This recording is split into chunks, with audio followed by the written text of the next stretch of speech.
Yun.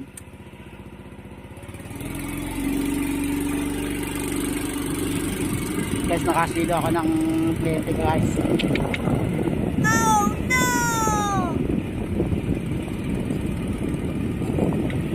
Ito po, magandang hapon po sa inyong lahat ng ikiraan ko. Kaya, nakabingwit ako ng kliyente guys.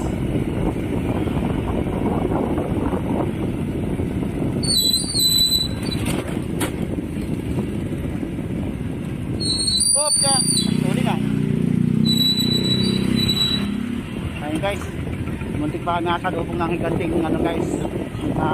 Hataw na motor guys. Buti lang hindi